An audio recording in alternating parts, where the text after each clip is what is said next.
So can we assume that you or persons under your direction at the Department of Justice have prepared that list of groups or entities who are designated as domestic terrorist organizations? And I just remind you, that's a yes or no question. Did you prepare the list? I'm not going to answer it yes or no, but what I will say is I know Antifa is part of that. I will talk to you about that. I'm reclaiming my time. I asked you whether you an prepared Antifa member a was list. arrested in Minneapolis federal court for my cyber time. stalking. Did you they have ask a question list? and don't want an answer. The answer is yes or no. Time belongs to the gentlelady from Pennsylvania. Gentlelady can proceed.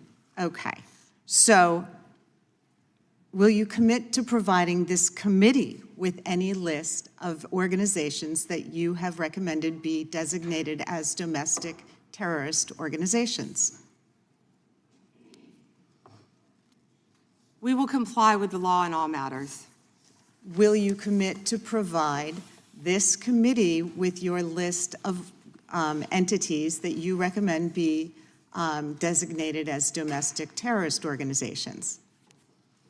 I'm not going to commit to anything to you because you won't let me answer questions. Okay, well then we do understand that your current position is that you have a secret list of people or groups that you are accusing of domestic terrorism, but you won't share it with Congress. And I'd remind you that when the US government designates an entity as a foreign terrorist organization, it must report that to Congress and to the entity, because the government can make a mistake and the entity has the opportunity to contest it. So your position seems to be that if you falsely designate an American or an American organization as a terrorist group, there's nothing they can do about it.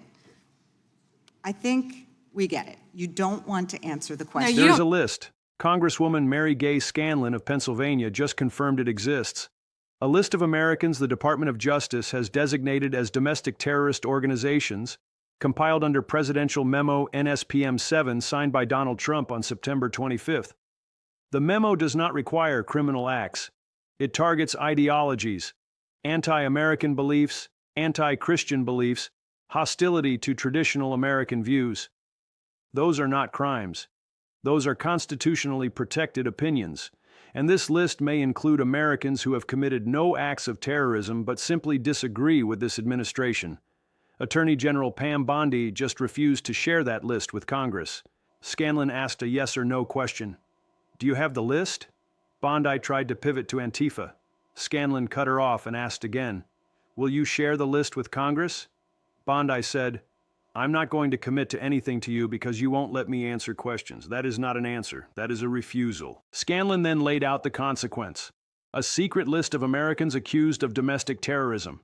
No transparency, no oversight, no opportunity for those on the list to contest their designation. Bondi did not deny it. She accused Scanlon of insulting public safety. But the question remains unanswered. Where is the list? Who is on it? And why won't the Attorney General tell Congress? The gentleman from Maryland is recognized. Actually, I think the gentlelady from Pennsylvania. The gentlelady from Pennsylvania is recognized. Thank you, Mr. Chairman. Ms. Bondi, I'm here. On September 25th, President Trump signed a memorandum known as NSPM-7, purporting to address domestic terrorism. But Americans across the political spectrum were immediately alarmed by the memo's blurring of the line between unlawful conduct and constitutionally protected speech and activity, as well as its call to investigate, prosecute, and dismantle groups that the president and Stephen Miller described without evidence as, quote, an organized campaign of radical left terrorism. Now, counterterrorism experts were further alarmed by the administration's singular focus on left-wing extremism, combined with the sudden deletion from the DOJ website of decades of research and law enforcement analysis, which had concluded that right-wing extremism poses the greatest terrorism threat to Americans. The president's memo broadly and vaguely links violent conduct to ideologies, and it targeted specifically anti-American, anti-Christian, and anti-capitalist beliefs, as well as, quote, hostility to so-called traditional American views on family, religion, and morality, end quote. President Trump has repeatedly and openly, however falsely, tried to brand his political opponents with these sentiments listed in his memo. But as you know, as a lawyer, holding beliefs that the White House disagrees with is not a crime. And the statute defining domestic terrorism requires criminal acts, not just thoughts and ideas. That's why legal experts, nonprofit leaders, religious freedom and civil rights advocates immediately raised the alarm that the new presidential directive was a politically motivated attack on civil society designed to silence those who disagree with the administration. So, Ms. Bondi, Section 3 of that memo directed you, as Attorney General, to submit to the President and Stephen Miller a list of groups or entities whose members are engaged in acts that meet the definition of domestic terrorism. And then on December 4th, you directed the FBI to work with a variety of law enforcement entities to compile a list of groups and entities engaged in such acts by January 3rd, 2026, and to update that report every 30 days thereafter. So can we assume that you or persons under your direction at the Department of Justice have prepared that list of groups or entities who are designated as domestic terrorist organizations? And I just remind you, that's a yes or no question. Did you prepare the list? I'm not going to answer it yes or no, but what I will say is I know Antifa is part of that. I will talk to you about that. I'm reclaiming my time. I asked you whether you an prepared Antifa member a was list. arrested in Minneapolis I'm federal court reclaiming for my cyber time. stalking. Did you they have ask a question list? and don't want an answer. The answer is yes or no. Time belongs to the gentlelady from Pennsylvania. Gentlelady can proceed. Okay. So will you commit to providing this committee with any list of organizations that you have recommended be designated as domestic terrorist organizations? We will comply with the law in all matters. Will you commit to provide this committee with your list of entities that you recommend be designated as domestic terrorist organizations?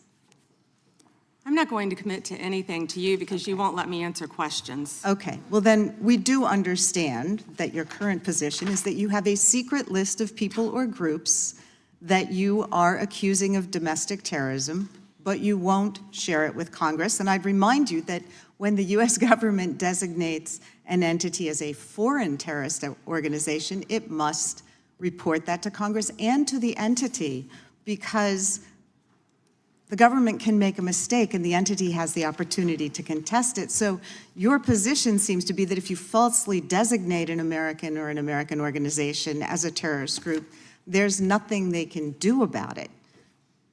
I think we get it. You don't want to answer the No, questions. you don't get that anything this regarding committee- public safety. Thank you. Nothing. Thank you for the insult. It's clear you didn't come to Congress prepared to answer questions that the American people have every right to have answered. But if you were to prepared to answer truthfully, here's what we expect the facts to show. The administration is keeping lists of Americans who the White House says are engaged in domestic terrorism.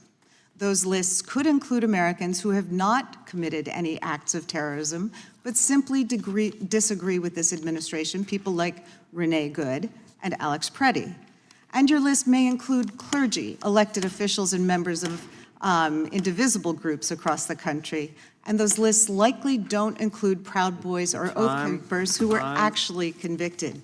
Americans have never tolerated political demagogues who use the government to punish people on an enemies list. It brought down McCarthy, it brought down Nixon, and it will bring down this administration as well. And you're right. I yield back. That's why we're so glad they rescinded the That's right. memorandum targeting parents. For goodness sake, as the gentleman from California just pointed out in his 5 minutes. Let's go through what just happened. Because what you just witnessed was not a policy debate. It was a refusal to disclose whether the United States government is keeping secret lists of Americans it considers domestic terrorists. Congresswoman Mary Gay Scanlon asked Attorney General Pam Bondi a straightforward question. Have you prepared a list of groups or entities designated as domestic terrorist organizations? That question has a factual answer. Yes or no. Either the list exists or it does not. Bondi could have said yes. She could have said no. She chose to do neither. Instead, she said, I know Antifa is part of that. Notice the structure of that response. Scanlon asked whether a list exists. Bondi answered by naming a group on it. That is confirmation. The list exists, Scanlon asked again. Will you commit to providing this committee with that list? Bondi said, we will comply with the law in all matters. That is not a commitment, that is a deflection. Compliance with the law is the baseline expectation for any government official. It is not an answer to whether Congress will be given access to a roster of Americans the DOJ has designated as domestic terrorists. Scanlon asked a third time. Will you commit to provide the list? And Bondi said, I'm not going to commit to anything to you because you won't let me answer questions. That reasoning does not hold. Scanlon asked a yes or no question.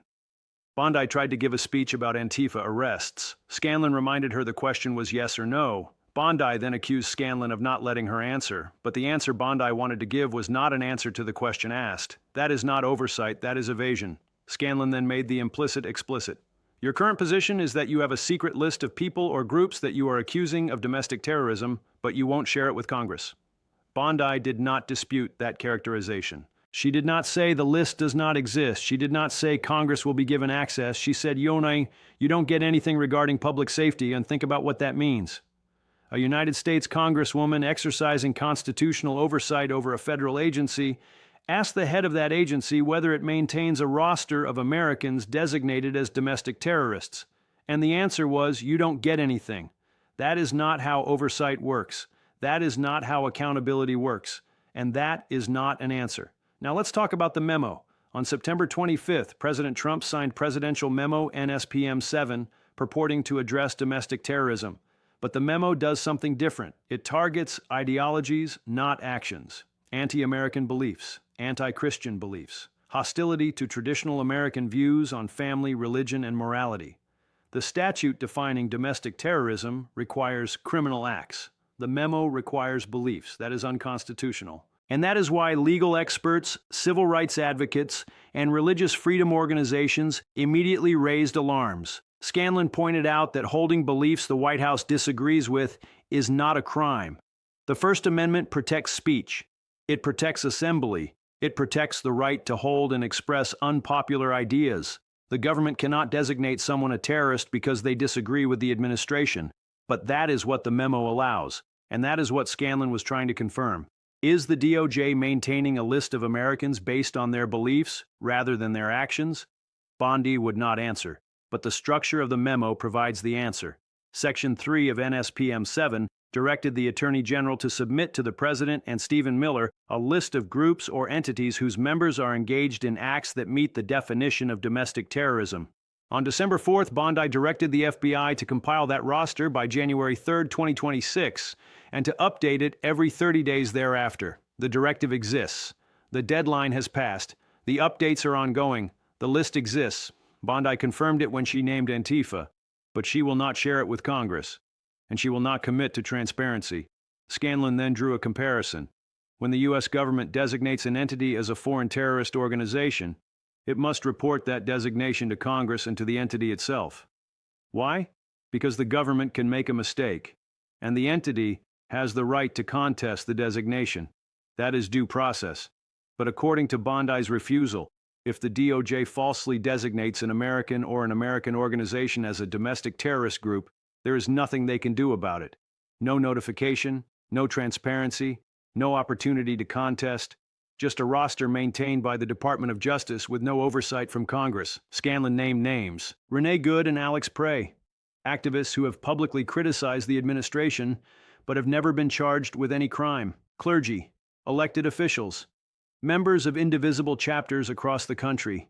These are Americans who have not committed acts of terrorism but who have vocally disagreed with this administration. And Scanlon suggested their names may be on the list. Bondi did not deny it. She also did not confirm it. She simply refused to answer. But the refusal itself is revealing. If the list only contained groups that had committed criminal acts, there would be no reason to keep it secret. Criminal prosecutions are public, indictments are public, convictions are public. The only reason to keep it hidden is if it contains names that should not be on it. Scanlon also pointed out what the list likely does not include: Proud Boys, Oath Keepers, groups whose members were actually convicted of terrorism-related offenses, Proud Boys members were convicted of seditious conspiracy for their role in January 6th. Oath Keepers founder Stuart Rhodes is serving 18 years in federal prison for the same charge. Those are convicted criminals. But they are reportedly not the focus of this list. Instead, the list targets indivisible chapters, clergy, and elected officials, Americans who committed no crime but vocally opposed this administration. Counterterrorism experts had concluded that right-wing extremism poses the greatest terrorism threat to Americans. That research was deleted from the DOJ website. The focus has shifted, and that designation reflects that shift. Here is the pattern: a presidential memo targeting ideologies rather than actions, a directive to compile a roster of groups based on those ideologies, a refusal to share that roster with Congress, a refusal to commit to transparency, and an accusation that the Congresswoman asking for oversight is insulting public safety. That is not accountability. That is authoritarianism. The government maintains secret lists. It refuses to disclose who is on them. It refuses to allow those accused to contest their designation.